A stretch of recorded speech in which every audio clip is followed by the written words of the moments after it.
Come to me, all who are weary.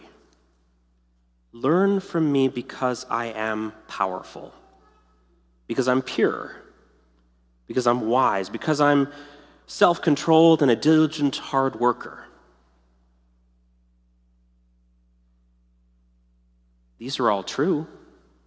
Jesus is powerful. He has self-control. He works hard for the salvation of the whole world.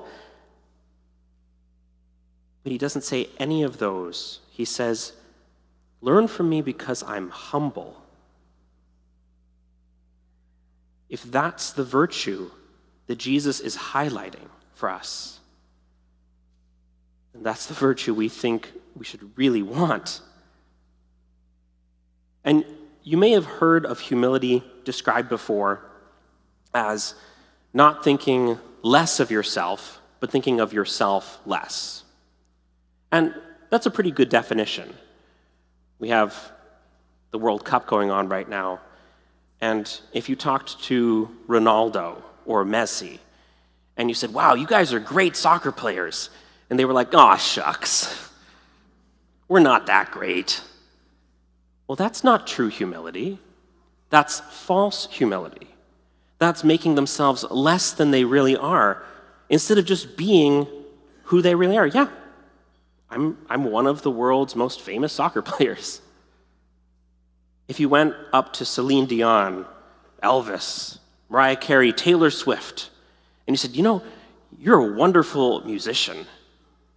Ah, shucks. I'm not all that. The record sales say something different. And it's not really being humble to just downplay things. That's not true humility. What is true humility? One of my old spiritual directors would say to me, if you want to be humble, be honest, and you'll end up being humble. And if you want to be holy, be real, and you'll end up being holy. True humility is being honest about who we really are before God, which accounts for our weaknesses and our struggles, and also our strengths. Don't pretend to be something you're not. Show up as you really are and live out of that reality, and you'll become humble, and you'll become holy. But there's all sorts of reasons why we don't live a humble life. There are all sorts of reasons why we're not real and true with ourselves and with others about who we are. And I'd like to put these into 3 categories: malformed desires, fears, and our relationships.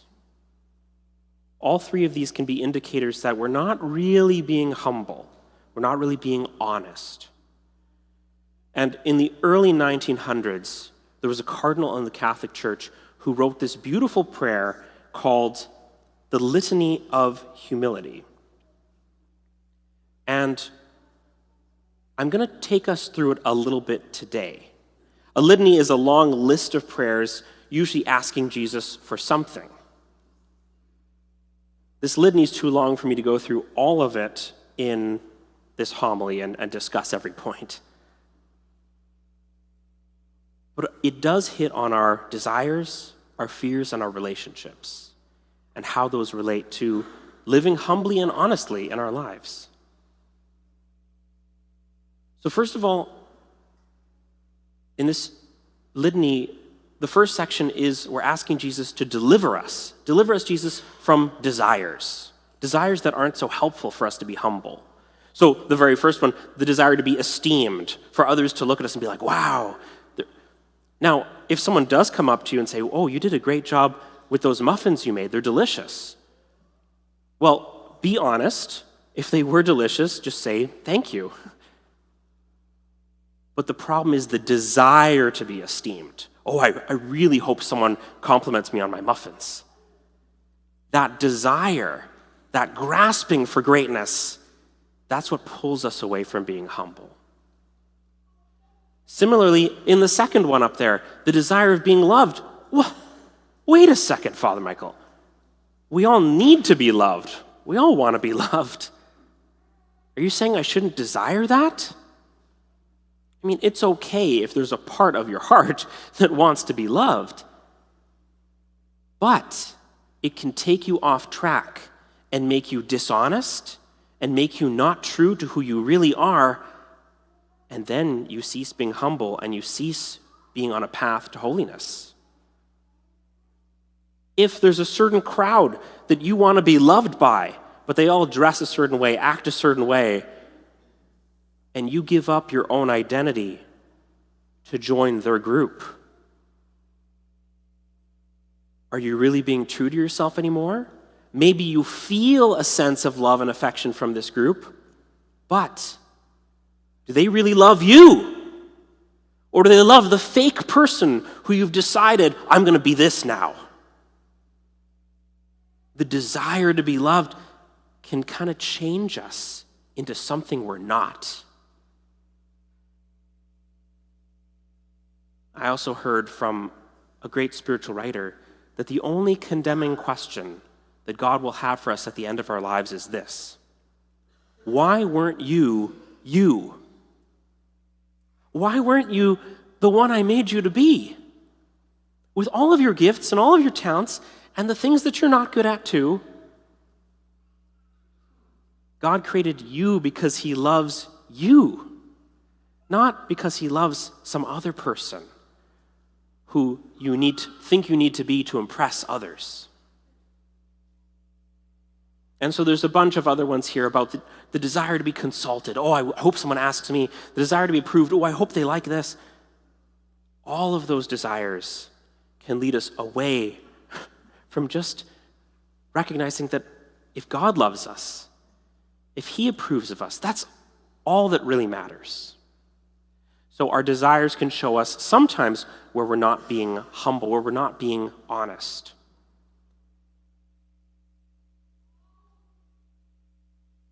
And the great things of this world, this desire to be loved, is evidenced in that first reading, where it talks about these other kingdoms who have these great war horses and these chariots. Oh, and isn't that amazing? But it promises in the first reading that the Messiah, Jesus, is going to come humble and riding not on a war horse, but on a donkey. And Jesus comes to us in a manger in his birth and at a cross at the end of his life to show us that worldly strength and showing off in worldly strength and approval is not what this life is about. The second section of this litany of humility talks about fears that we're asking Jesus to deliver us from. Because we can be afraid, and that can also change how we show up to life. From the fear of being despised, people not liking us. Oh, if Father Michael goes on for more than 10 minutes in his homily, I'm going to despise him. Doesn't he know how hot it is? That's real. I have to fight that. I have to go for 30 minutes just to prove... No, I'm kidding. I won't do that. That's imprudent. But the fear of suffering rebukes, of being ridiculed. How often do you mention that you go to church on Sundays to friends who don't go to church? I don't say this to condemn you, but I say to point out, we've been trained in Western society not to do that. And so, if someone asks, how was your weekend? And you have the thought, well, I had a great time at Mass. Father Michael gave this great homily. Then you might not want to say that, though, because you're afraid they're going to give you a look, especially if you know that they're not religious and they don't go to church. Are you being true to yourself and who you really are and what your relationship is with God? No. And so the fear of suffering rebukes from other people causes us to try to be something we're not. And then we're not honest, and we're not humble. And these fears that we all have fears. They're pretty heavy. All of our doubt, all of our fear, overthinking it on our own, doesn't really bring us healing and growth. So what do we do with all these fears when I am encountering that person who might rebuke me? I don't know how to deal with these on my own. Jesus says in the gospel today, come to me.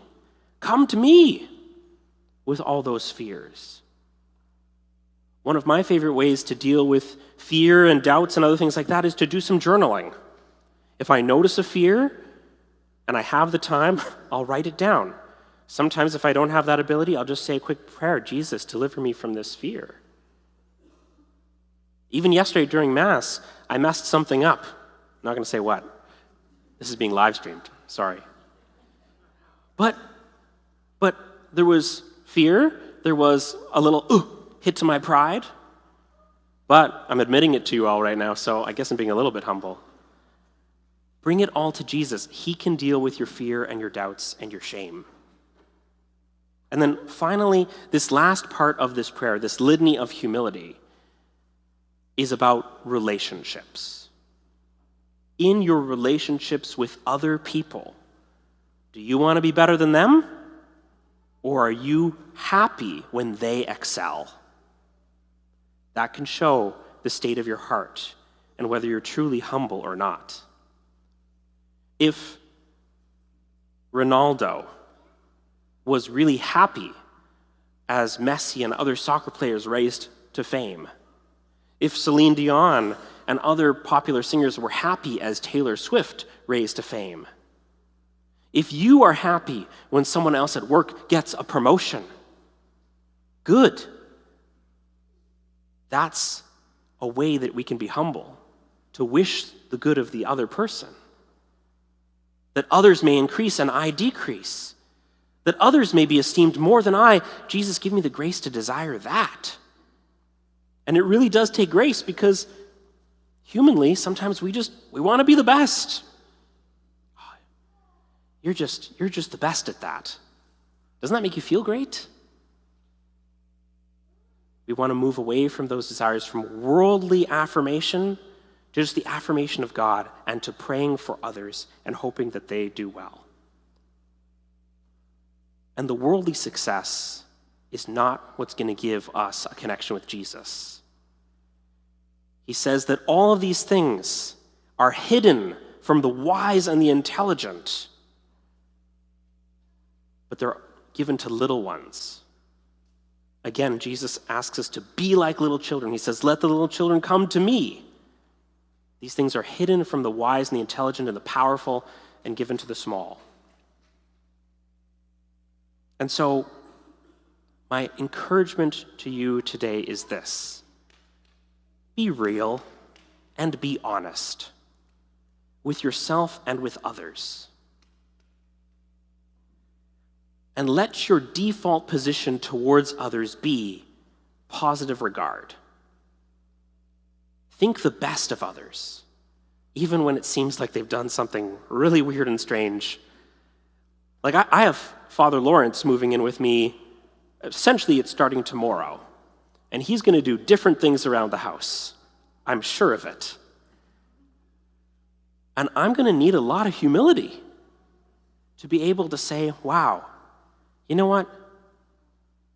I don't desire that everything go my way and that I be esteemed and I get consulted about, I don't know, where to put that in the kitchen. Maybe I can consult him on where he would like things to be put in the house to suit his needs. And also, as a church, we have a lot of transition happening right now. Father Lawrence is coming here. We had Catherine retire from the serve position, and there's a bunch of others too. I don't want to mention them all, but there's a bunch of others who are moving out of ministry here and moving in. As a church, we're going to need some humility and some patience, because if I can be humble with you for a second, I'm probably going to mess some things up as the shuffling happens with different staff here. And new staff will probably not do things perfectly either. And so if you had something you wanted the church to do and it didn't get done right, please have mercy on us. I'm just trying to be humble and say we're not perfect. None of us are.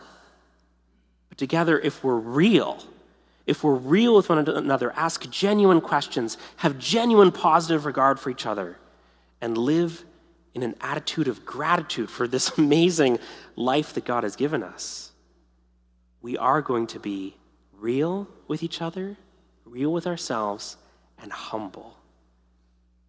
If we do that, we'll be like Jesus, and there's nobody else who it's worth being like.